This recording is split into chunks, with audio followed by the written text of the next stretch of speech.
Hey, welcome back to Sprague Homestead. I'm Kanan. Today I'm going to give you a quick review of a log splitter we bought about 3 months ago, and I'll give you an update on how we've been using it and the things I do and don't like about it. So what you have before you is a 27-ton log splitter. Now this is gasoline powered. It's made by Champion Power Equipment. We bought it at our local Home Depot. It came fully assembled by the store, so all we had to do is hook it up, tow it home. But you can also find it on other retailers such as Amazon and other major outdoor power equipment retailers. So when we bought it, everything was completely there. It was fully assembled, had the manual, also had the tag that was with it.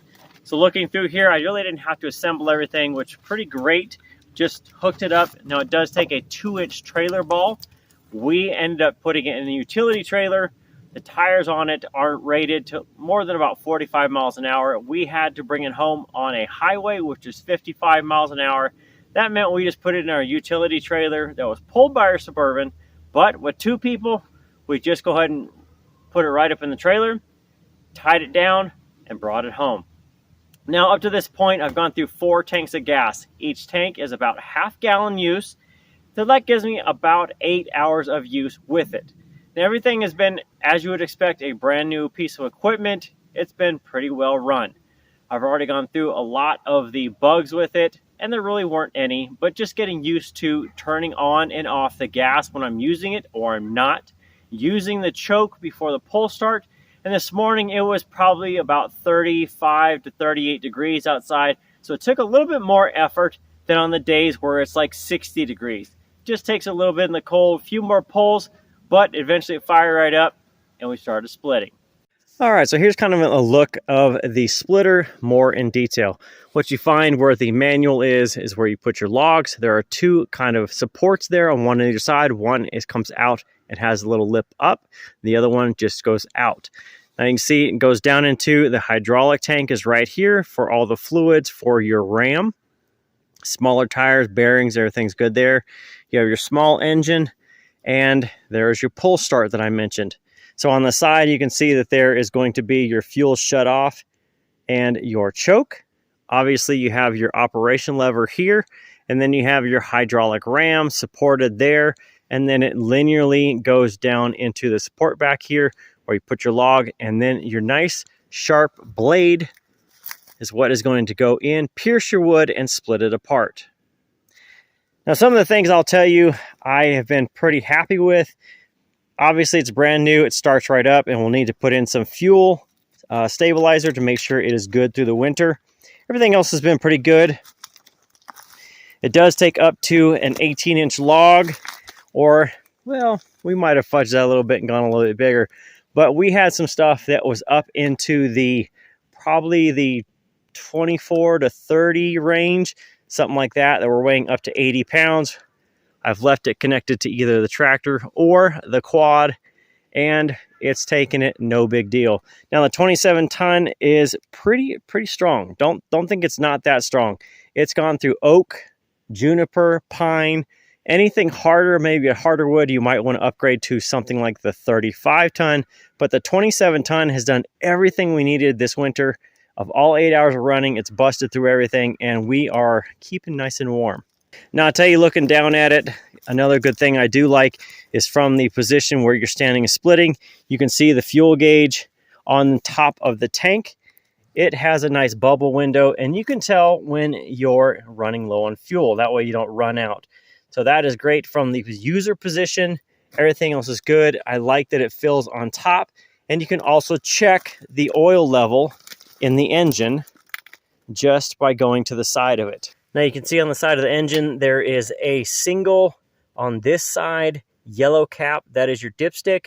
There's also one on the other side of the engine, so you can check it for one or the other, because this unit can be flipped vertical in order to split down. If it's too big to lift up on, you can go ahead and use the ram going down and it will split, or you can do it horizontally, which is exactly what I have done the whole time. All right, so the unit itself is pretty good, but there are a couple things that I have been, I'll say have been irritating. One is where this oil filter placement is. You can see down there the hydraulic tube there that holds everything. You've got the clear tube is your hydraulic fluid for the ram. That's pretty sturdy, but I bounced a few logs or a few pieces off of that oil filter placement. It's a little bit hazardous where it is. You can see I've got some dimples in it just where I've dropped pieces on there. They tumble, they hit, and they damage that. And I've worried, man, I'm going to hit these hoses or hit that oil filter and it's going to not work right, or it's going to develop a leak. So that placement is a little haphazard. I think there could have been something better. Second thing I don't like about this is this kind of this short side piece here. I love that this has got a little lip. It catches everything. And I get it. When you're loading stuff in, it'd be a little bit easier if you didn't have this secondary lip here. But I would love to have one of these on this side just so it can catch on both sides, especially to protect that oil filter that's down there. That little short piece really, for me, because I'm tall enough that it's up over my waist, it really is kind of a hindrance that it's there versus a help. Last thing I'll probably mention, well, not the last thing, but the second to last thing I'm going to mention is this auto return on the lever. You can see down on there where it says in the red, do not hold the lever. It is an auto return. So what happens is you break your log or you bust your log, split it, and you push backwards with the lever. So you take the lever, you push it backwards. So here's what it does. It goes all the way back if you don't stop it. Now that ram will go all the way in there, takes about 5 seconds to go back. It'll hold. By the time you bring it back for the next log, you've used 15 to 20 seconds of that thing going all the way back and then all the way forward for the next log. The thing that bothers me about that, if you do it once in a while, sure, it's only 15 seconds. But until you're used to it, the first time I used this, it did it every single time. Now, 20 seconds here to 20 seconds to 20 seconds, you continually waste that time. When you're after running gas, you don't want to waste gas moving that thing backwards and forwards to try and help split the logs. So it's not so bad when you need it, but to have it constantly go in and out and in and out and in and out, it just wastes time you don't have. You're going to be wasting minutes to 15 to 20 to 30 minutes. You don't need that when you only have a 2-hour window of the gas running. So more splitting, less auto return would be great. And probably the last thing I'm gonna say I don't like it necessarily is the way all these shavings right here that come out behind the ram, they tend to fall on top of the engine. You can see that is the exhaust right there. That's the muffler. It does have a guard on it, but you can see that it just collects up sawdust and everything else. It's smoldered. Last time I used it, I had to go clean it off, and this is basically what happens in just one use. It will collect sawdust and material where it will smolder, and it can cause a fire. So you just got to kind of keep an eye on it. And I get it. It's the user deal. It tells you in the manual to keep an eye on everything, but it's just one of those things that, man, I sure would like that stuff not to fall off there. You could probably put a guard on this side and basically push that stuff all the way over there. And maybe I'll think of doing something later on, but that's just kind of one of the things. The hitch is pretty awesome. It's easy to use. You've got this stand that comes up and down. I find that you can just go ahead, lift it up, drop that down, put a pin through it, and it holds well, and everything is fit.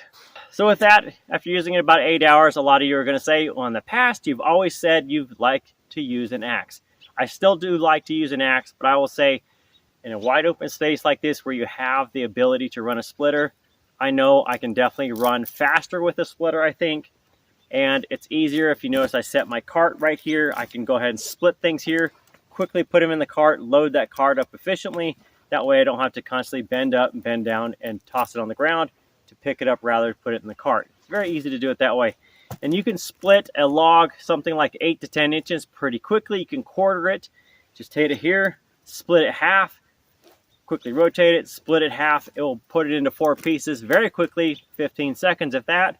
Put it right in the cart. It's very efficient, and it kind of isn't saving my back as I'm getting older, like everybody hopes they will. So with that, guys, I would say the 27-ton Champion log splitter that we bought from Home Depot, I'm going to give it a thumbs up. It's been good so far after 8 hours. Small minor details, yes, that could be better, but I understand for cost and all the other pieces. That's my 2 cents. If you guys have any questions, go ahead and drop them down below. Answer any questions you have about what I'd like, don't like, other sizes, what size you need. get the biggest you need or you think you need, and then go above that if you want. The 27 ton has been great for us for oak, juniper, and pine, and I think some maple may have snuck in there once in a while. Otherwise, it's been great. If you guys have any comments, go ahead and leave them down below. Otherwise, hit that like button, subscribe, and if somebody is thinking about buying a wood splitter, show them this video because it might help them find the right one for them. We'll see you next time.